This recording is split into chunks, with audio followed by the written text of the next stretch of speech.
When Scrooge awoke, it was so dark that looking out of bed he could scarcely distinguish the transparent window from the opaque walls of his chamber. He was endeavouring to pierce the darkness with his ferret eyes when the chimes of a neighbouring church struck the 4 quarters. So he listened for the hour.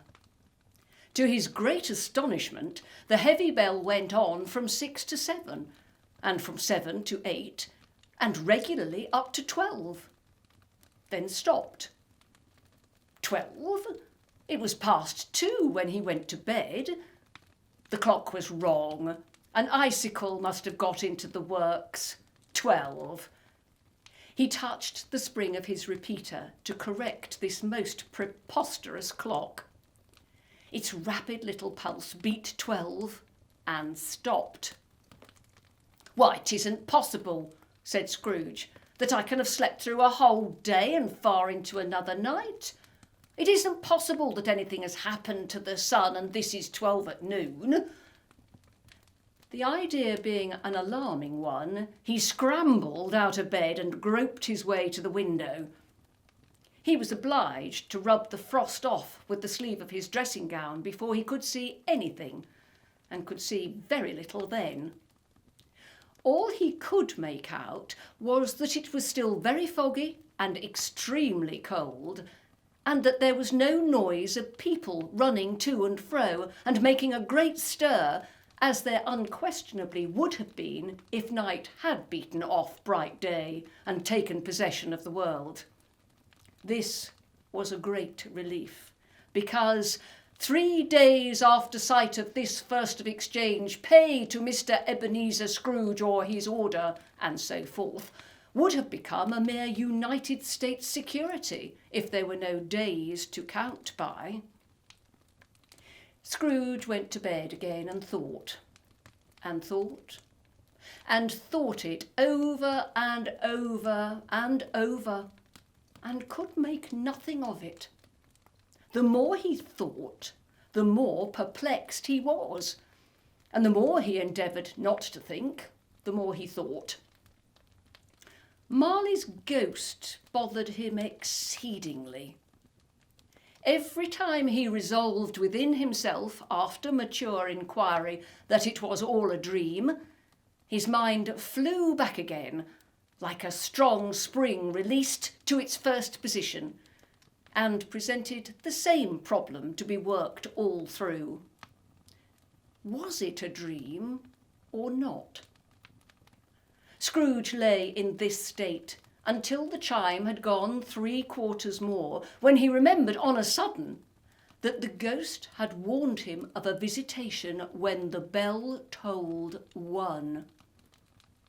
He resolved to lie awake until the hour was past, and considering that he could no more go to sleep than go to heaven, this was perhaps the wisest resolution in his power. The quarter was so long that he was more than once convinced he must have sunk into a doze unconsciously and missed the clock. At length it broke upon his listening ear. "Ding dong!" "A quarter past," said Scrooge, counting.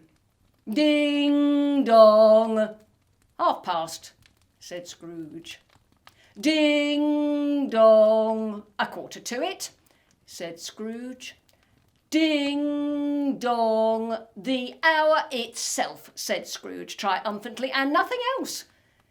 He spoke before the hour bell sounded, which it now did, with a deep, dull, hollow, melancholy 1. Light flashed up in the room upon the instant, and the curtains of his bed were drawn. The curtains of his bed were drawn aside, I tell you, by a hand. Not the curtains at his feet, nor the curtains at his back, but those to which his face was addressed. The curtains of his bed were drawn aside, and Scrooge, starting up into a half-recumbent attitude, found himself face to face with the unearthly visitor who drew them, as close to it as I am now to you, and I am standing in the spirit at your elbow.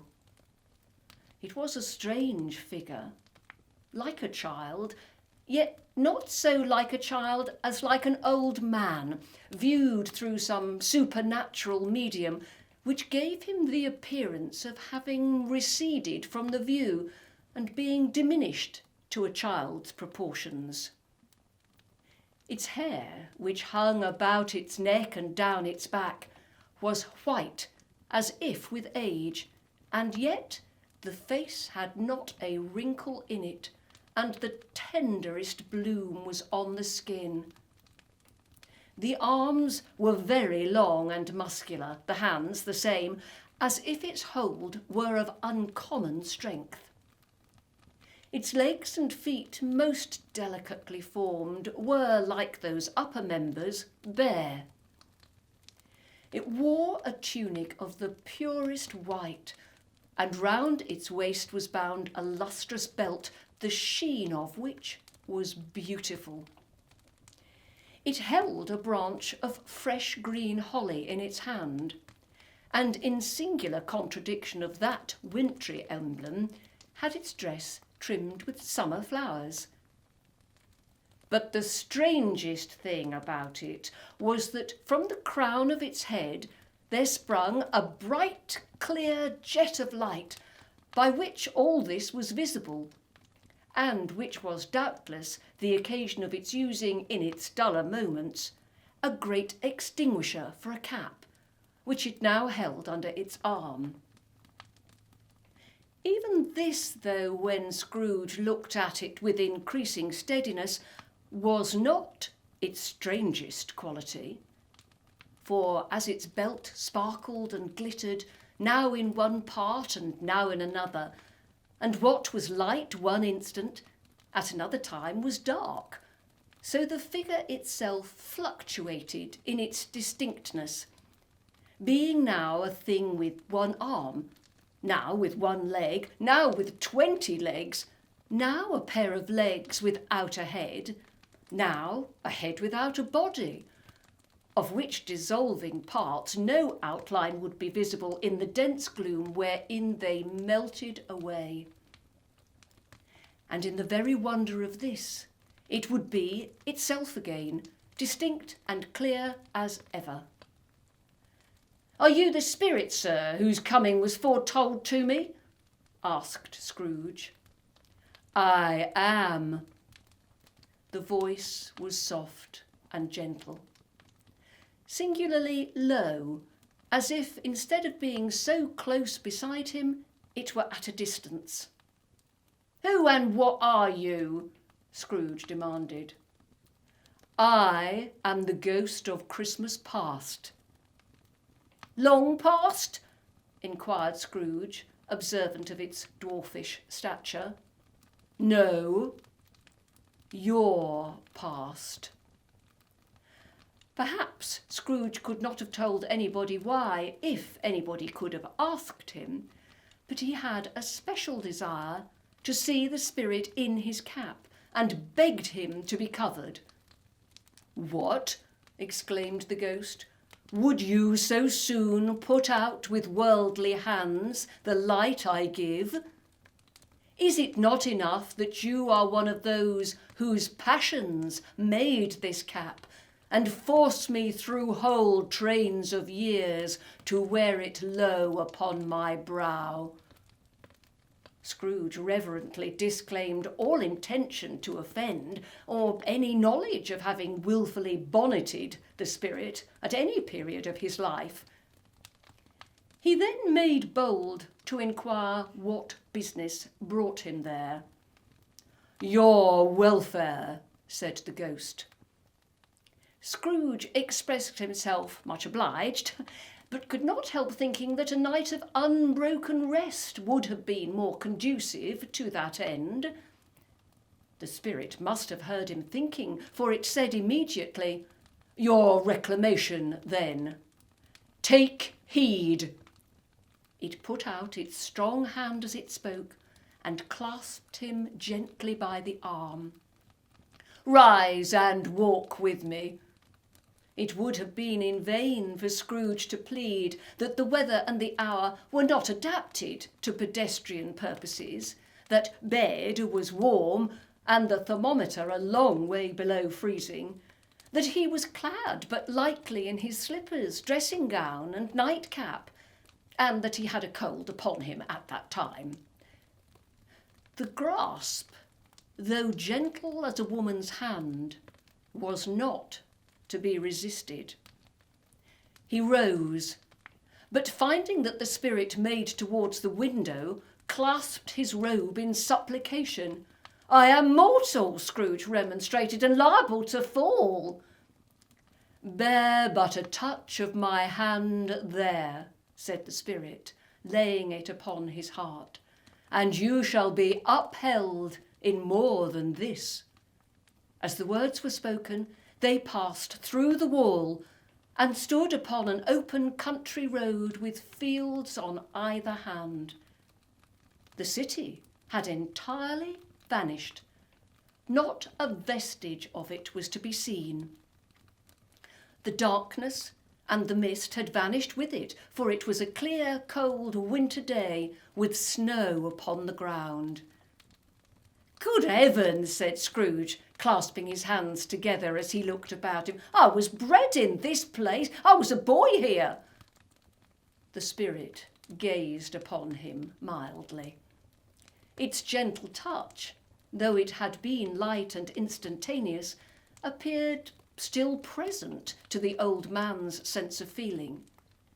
He was conscious of 1,000 odours floating in the air, each one connected with 1,000 thoughts and hopes and joys and cares long, long forgotten. "Your lip is trembling," said the ghost. "And what is that upon your cheek?" Scrooge muttered, with an unusual catching in his voice, that it was a pimple, and begged the ghost to lead him where he would. "You recollect the way?" inquired the spirit. "Remember it?" cried Scrooge with fervour. "I could walk it blindfold." "Strange to have forgotten it for so many years," observed the ghost. "Let us go on." They walked along the road, Scrooge recognising every gate and post and tree, until a little market town appeared in the distance, with its bridge, its church, and winding river. Some shaggy ponies now were seen trotting towards them, with boys upon their backs, who called to other boys in country gigs and carts driven by farmers.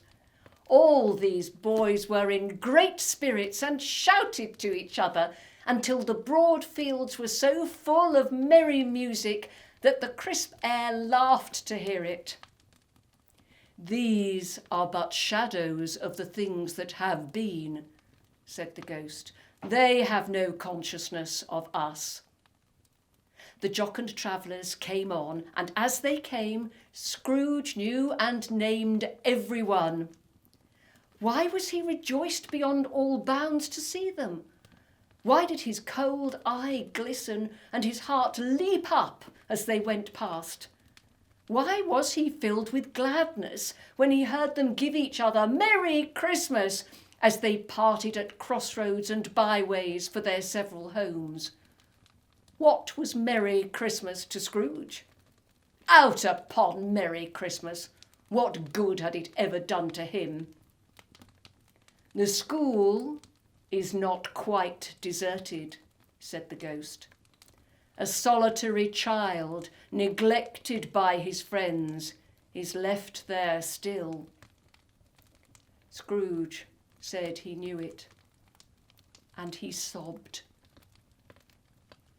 They left the high road by a well-remembered lane and soon approached a mansion of dull red brick, with a little weathercock-surmounted cupola on the roof and a bell hanging in it. It was a large house, but one of broken fortunes, for the spacious offices were little used. Their walls were damp and mossy, their windows broken, and their gates decayed. Fowls clucked and strutted in the stables, and the coach houses and sheds were overrun with grass. Nor was it more retentive of its ancient state within, for entering the dreary hall and glancing through the open doors of many rooms, they found them poorly furnished, cold, and vast. There was an earthy savour in the air, a chilly bareness in the place, which associated itself somehow with too much getting up by candlelight and not too much to eat. They went, the ghost and Scrooge, across the hall to a door at the back of the house. It opened before them and disclosed a long, bare, melancholy room, made barer still by lines of plain deal forms and desks. At one of these, a lonely boy was reading near a feeble fire, and Scrooge sat down upon a form and wept to see his poor forgotten self as he used to be.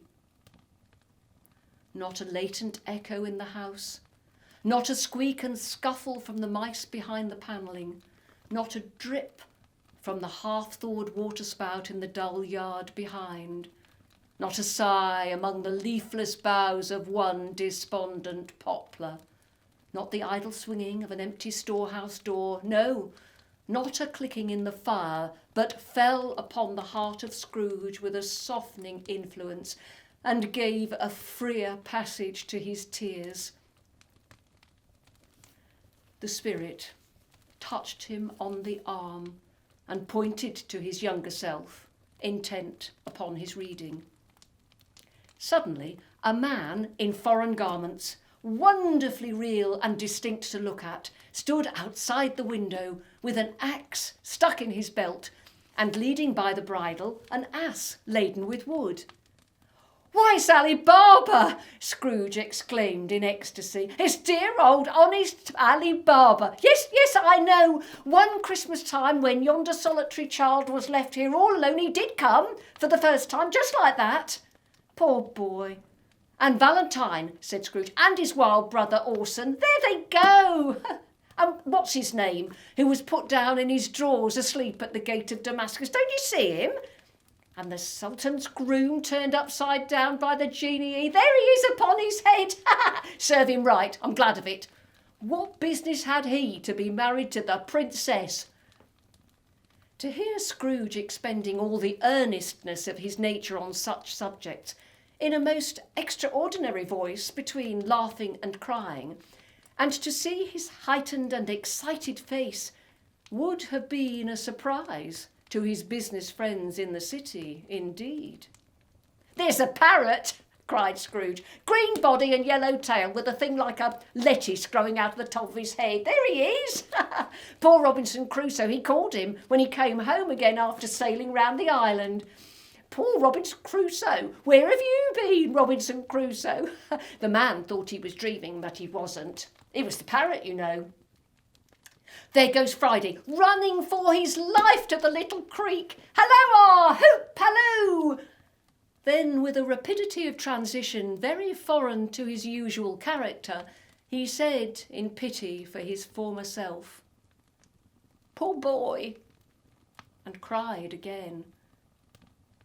"I wish," Scrooge muttered, putting his hand in his pocket and looking about him after drying his eyes with his cuff. "But it's too late now." "What is the matter?" asked the spirit. "Nothing," said Scrooge. "Nothing. There was a boy singing a Christmas carol at my door last night. I should like to have given him something, that's all." The ghost smiled thoughtfully and waved its hand, saying as it did so, "Let us see another Christmas." Scrooge's former self grew larger at the words, and the room became a little darker and more dirty. The panels shrunk, the windows cracked, fragments of plaster fell out of the ceiling, and the naked laths were shown instead. But how all this was brought about, Scrooge knew no more than you do. He only knew that it was quite correct, that everything had happened so, that there he was, alone again, when all the other boys had gone home for the jolly holidays. He was not reading now, but walking up and down despairingly. Scrooge looked at the ghost, and with a mournful shaking of his head, glanced anxiously towards the door. It opened, and a little girl, much younger than the boy, came darting in, and putting her arms about his neck and often kissing him, addressed him as her "Dear, dear brother. I have come to bring you home, dear brother," said the child, clapping her tiny hands and bending down to laugh. "To bring you home, home, home." "Home, little Fan?" returned the boy. "Yes," said the child, brim full of glee. "Home for good and all. Home for ever and ever. Father is so much kinder than he used to be that home's like heaven.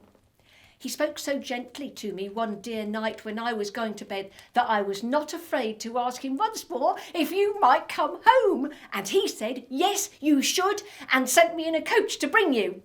And you're to be a man," said the child, opening her eyes, "and are never to come back here. But first, we're to be together all the Christmas long and have the merriest time in all the world." "You are quite a woman, little Fan," exclaimed the boy. She clapped her hands and laughed and tried to touch his head, but being too little, laughed again and stood on tiptoe to embrace him. Then she began to drag him in her childish eagerness towards the door, and he, nothing loath to go, accompanied her. A terrible voice in the hall cried, "Bring down Master Scrooge's box there!" And in the hall appeared the schoolmaster himself, who glared on Master Scrooge with a ferocious condescension, and threw him into a dreadful state of mind by shaking hands with him. He then conveyed him and his sister into the veriest old well of a shivering best parlour that ever was seen, where the maps upon the wall and the celestial and terrestrial globes in the windows were waxy with cold. Here he produced a decanter of curiously light wine and a block of curiously heavy cake, and administered instalments of those dainties to the young people, at the same time sending out a meagre servant to offer a glass of something to the postboy, who answered that he thanked the gentleman, but if it was the same tap as he had tasted before, he had rather not. Master Scrooge's trunk being by this time tied onto the top of the chaise, the children bade the schoolmaster good-bye right willingly, and getting into it, drove gaily down the garden sweep, the quick wheels dashing the hoar frost and snow from off the dark leaves of the evergreens like spray. Always a delicate creature, whom a breath might have withered, said the ghost. But she had a large heart. So she had, cried Scrooge. You're right, I will not gainsay it, spirit, God forbid. She died a woman, said the ghost, and had, as I think, children. One child, Scrooge returned. True, said the ghost. Your nephew. Scrooge seemed uneasy in his mind and answered briefly, yes. Although they had but that moment left the school behind them, they were now in the busy thoroughfares of a city, where shadowy passengers passed and repassed, where shadowy carts and coaches battled for the way, and all the strife and tumult of a real city were. It was made plain enough by the dressing of the shops that here too it was Christmas time again. But it was evening, and the streets were lighted up. The ghost stopped at a certain warehouse door and asked Scrooge if he knew it. Know it? Said Scrooge. Was I apprenticed here? They went in.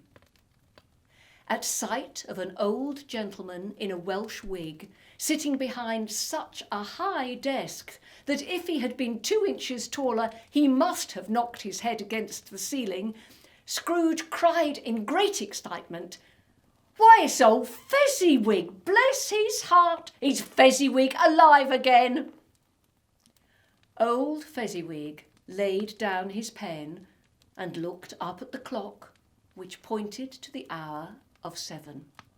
He rubbed his hands, adjusted his capacious waistcoat, laughed all over himself from his shoes to his organ of benevolence, and called out in a comfortable, oily, rich, fat, jovial voice, Yo-ho there, Ebenezer, Dick!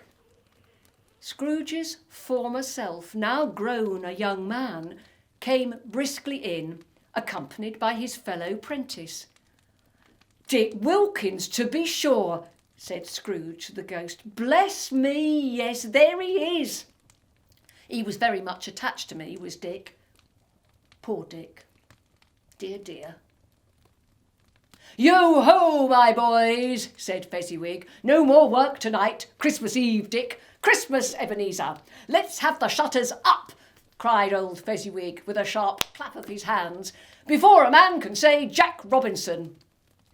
You wouldn't believe how those two fellows went at it. They charged into the street with the shutters. 1, 2, 3, had 'em up in their places. 4, 5, 6, barred 'em and pinned 'em. 7, 8, 9, and came back before you could have got to 12, panting like racehorses. Hilly-ho! cried old Fezziwig, skipping down from the high desk with wonderful agility. Clear away, my lads, and let's have lots of room here. Hilly-ho, Dick. Cheer up, Ebenezer. Clear away? There was nothing they wouldn't have cleared away or couldn't have cleared away with old Fezziwig looking on. It was done in a minute. Every movable was packed off as if it were dismissed from public life for evermore. The floor was swept and waters, the lamps were trimmed, fuel was heaped upon the fire, and the warehouse was as snug and warm and dry and bright a ballroom as you would desire to see upon a winter's night. In came a fiddler with a music book, and went up to the lofty desk and made an orchestra of it, and tuned like 50 stomachaches. In came Mrs. Fezziwig, one vast substantial smile. In came the 3 Miss Fezziwigs, beaming and lovable. In came the 6 young followers whose hearts they broke. In came all the young men and women employed in the business. In came the housemaid with her cousin, the baker. In came the cook with her brother's particular friend, the milkman. In came the boy from over the way, who was suspected of not having bored enough from his master, trying to hide himself behind the girl from next door but one, who was proved to have had her ears pulled by her mistress. In they all came, one after another, some shyly, some boldly, some gracefully, some awkwardly, some pushing, some pulling. In they all came, anyhow and everyhow. Away they all went, 20 couple at once, hands half round and back again the other way, down the middle and up again, round and round in various stages of affectionate grouping. Old top couple always turning up in the wrong place, new top couple starting off again as soon as they got there, all top couples at last, and not a bottom one to help them. When this result was brought about, old Fezziwig, clapping his hands to stop the dance, cried out, "Well done!" And the fiddler plunged his hot face into a pot of porter, especially provided for that purpose. But scorning rest upon his reappearance, he instantly began again, though there were no dancers yet, as if the other fiddler had been carried home, exhausted on a shutter, and he were a brand new man, resolved to beat him out of sight or perish. There were more dances, and there were forfeits, and more dances, and there was cake, and there was negus, and there was a great piece of cold roast, and there was a great piece of cold boiled, and there were mince pies, and plenty of beer. But the great effect of the evening came after the roast and boiled, when the fiddler, an artful dog mind, the sort of man who knew his business better than you or I could have told it him, struck up Sir Roger de Coverley. Then old Fezziwig stood out to dance with Mrs. Fezziwig. Top couple too, with a good stiff piece of work cut out for them. 3 or 4 and 20 pair of partners, people who were not to be trifled with, people who would dance and had no notion of walking. But if they had been twice as many, 4 times, old Fezziwig would have been a match for them, and so would Mrs. Fezziwig. As to her, she was worthy to be his partner in every sense of the term. If that's not high praise, tell me higher and I'll use it. A positive light appeared to issue from Fezziwig's calves. They shone in every part of the dance like moons. You couldn't have predicted at any given time what would have become of them next. And when old Fezziwig and Mrs. Fezziwig had gone all through the dance, advance and retire, both hands to your partner, bow and curtsy, corkscrew, thread the needle and back again to your place, Fezziwig cut. Cut so deftly that he appeared to wink with his legs and came upon his feet again without a stagger. When the clock struck 11, this domestic ball broke up. Mr. and Mrs. Fezziwig took their stations, one on either side of the door, and shaking hands with every person individually as he or she went out, wished him or her a Merry Christmas. When everybody had retired but the 2 prentices, they did the same to them, and thus the cheerful voices died away and the lads were left to their beds, which were under a counter in the back shop.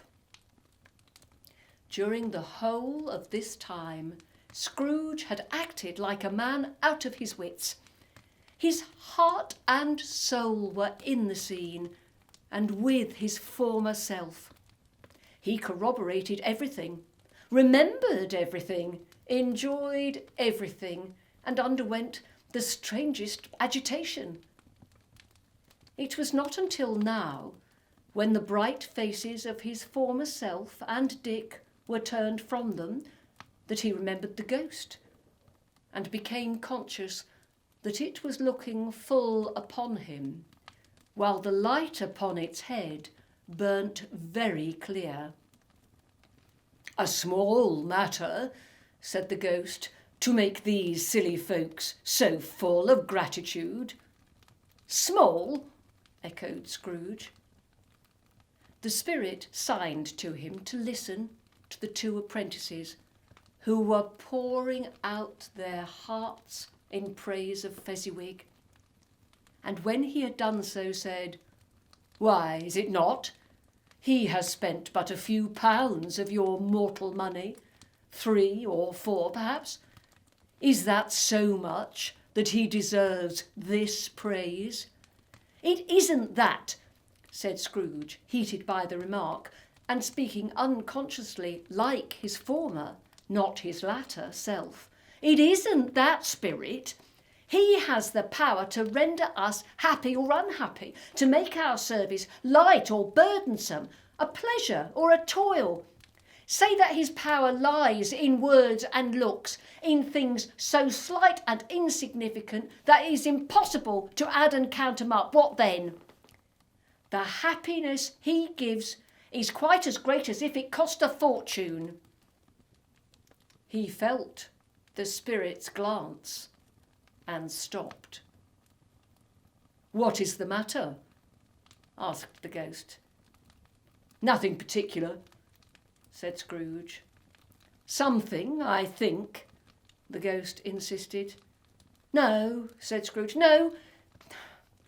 I should like to be able to say a word or two to my clerk just now, that's all." His former self turned down the lamps as he gave utterance to the wish, and Scrooge and the ghost again stood side by side in the open air. "My time grows short," observed the spirit. "Quick!" This was not addressed to Scrooge, or to anyone whom he could see, but it produced an immediate effect, for again Scrooge saw himself.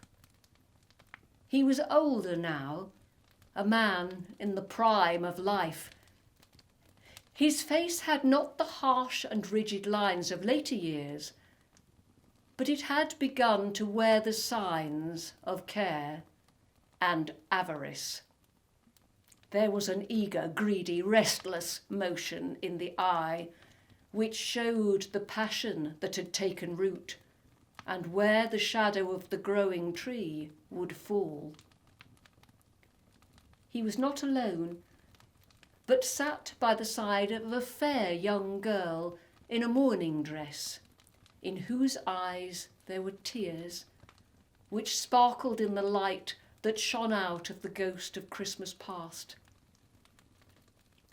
"It matters little," she said softly. "To you, very little. Another idol has displaced me, and if it can cheer and comfort you in time to come, as I would have tried to do, I have no just cause to grieve." "What idol has displaced you?" he rejoined. "A golden one."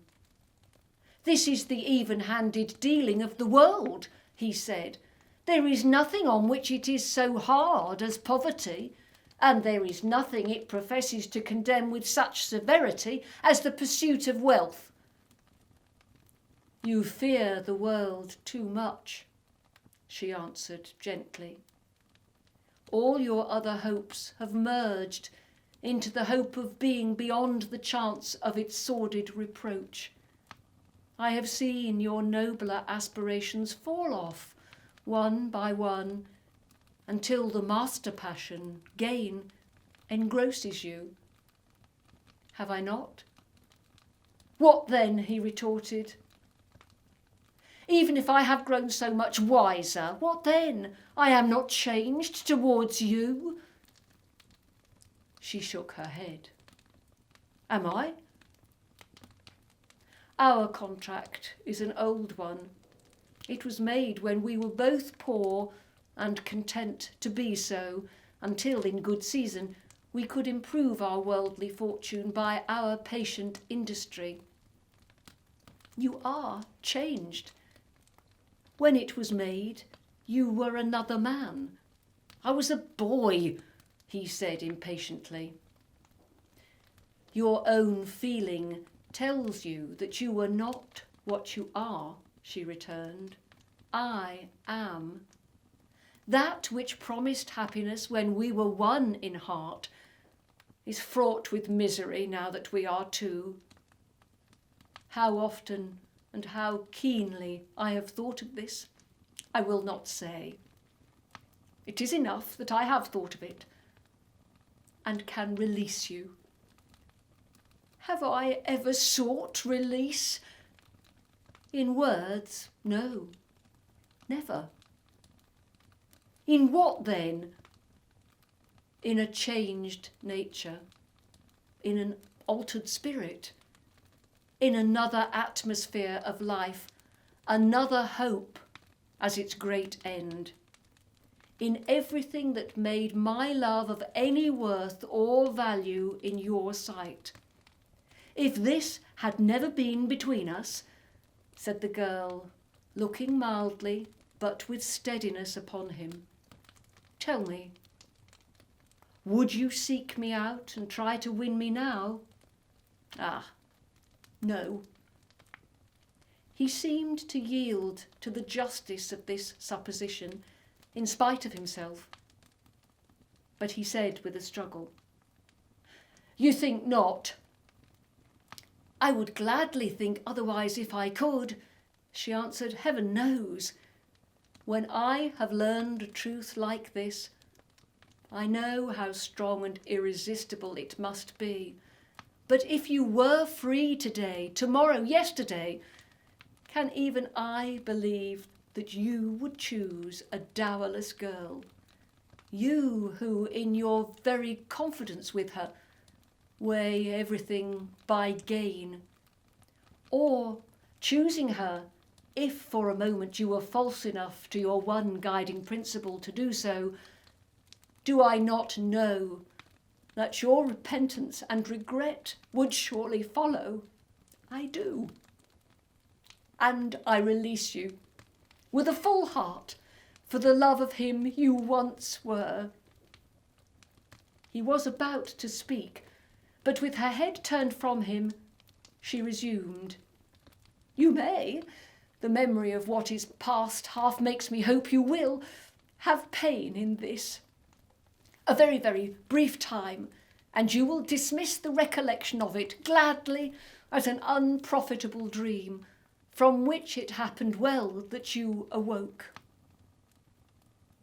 May you be happy in the life you have chosen.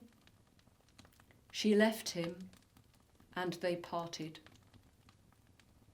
Spirit, said Scrooge, show me no more. Conduct me home. Why do you delight to torture me?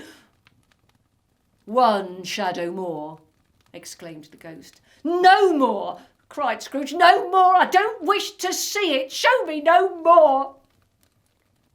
But the relentless ghost pinioned him in both his arms and forced him to observe what happened next. They were in another scene and place, a room not very large or handsome, but full of comfort. Near to the winter fire sat a beautiful young girl, so like that last that Scrooge believed it was the same, until he saw her, now a comely matron, sitting opposite her daughter. The noise in this room was perfectly tumultuous, for there were more children there than Scrooge, in his agitated state of mind, could count. And unlike the celebrated herd in the poem, they were not 40 children conducting themselves like one, but every child was conducting itself like 40. The consequences were uproarious beyond belief, but no one seemed to care. On the contrary, the mother and daughter laughed heartily and enjoyed it very much, and the latter, soon beginning to mingle in the sports, got pillaged by the young brigands most ruthlessly. What would I not have given to be one of them? Though I never could have been so rude, no. I wouldn't for the wealth of all the world have crushed that braided hair and torn it down, and for the precious little shoe I wouldn't have plucked it off, God bless my soul, to save my life. As to measuring her waist in sport, as they did, bold young brood, I couldn't have done it. I should have expected my arm to have grown round it for a punishment and never come straight again. And yet I should have dearly liked, I own, to have touched her lips, to have questioned her that she might have opened them, to have looked upon the lashes of her downcast eyes and never raised a blush, to have let loose waves of hair, an inch of which would be a keepsake beyond price. In short, I should have liked, I do confess, to have had the lightest licence of a child, and yet to have been man enough to know its value. But now a knocking at the door was heard, and such a rush immediately ensued that she, with laughing face and plundered dress, was borne towards it, the centre of a flushed and boisterous group, just in time to greet the father, who came home attended by a man laden with Christmas toys and presents. Then the shouting and the struggling, and the onslaught that was made on the defenceless porter, the scaling him with chairs for ladders to dive into his pockets, despoil him of brown paper parcels, hold on tight by his cravat, hug him round his neck, pommel his back and kick his legs in irrepressible affection. The shouts of wonder and delight with which the development of every package was received. The terrible announcement that the baby had been taken in the act of putting a doll's frying pan into his mouth and was more than suspected of having swallowed a fictitious turkey glued on a wooden platter. The immense relief of finding this a false alarm. The joy and gratitude and ecstasy, they are all indescribable alike. It is enough that by degrees the children and their emotions got out of the parlour, and by one stair at a time up to the top of the house, where they went to bed, and so subsided. And now Scrooge looked on more attentively than ever, when the master of the house, having his daughter leaning fondly on him, sat down with her and her mother at his own fireside. And when he thought that such another creature, quite as graceful and as full of promise, might have called him father, and been a springtime in the haggard winter of his life, his sight grew very dim indeed. "Belle," said the husband, turning to his wife with a smile, "I saw an old friend of yours this afternoon. Who was it? Guess. How can I? Don't I know?" she added in the same breath, laughing as he laughed. "Mr. Scrooge." Mr. Scrooge it was. I passed his office window, and as it was not shut up and he had a candle inside, I could scarcely help seeing him. His partner lies upon the point of death, I hear. And there he sat alone, quite alone in the world, I do believe. "Spirit," said Scrooge in a broken voice, "remove me from this place." "I told you these were shadows of the things that have been," said the ghost.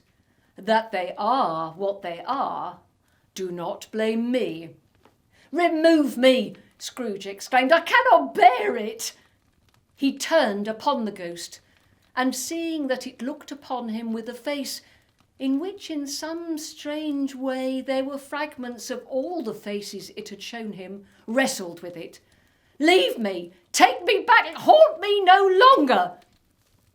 In the struggle, if that can be called a struggle in which the ghost, with no visible resistance on its own part, was undisturbed by any effort of its adversary, Scrooge observed that its light was burning high and bright, and dimly connecting that with its influence over him, he seized the extinguisher cap and by a sudden action pressed it down upon its head.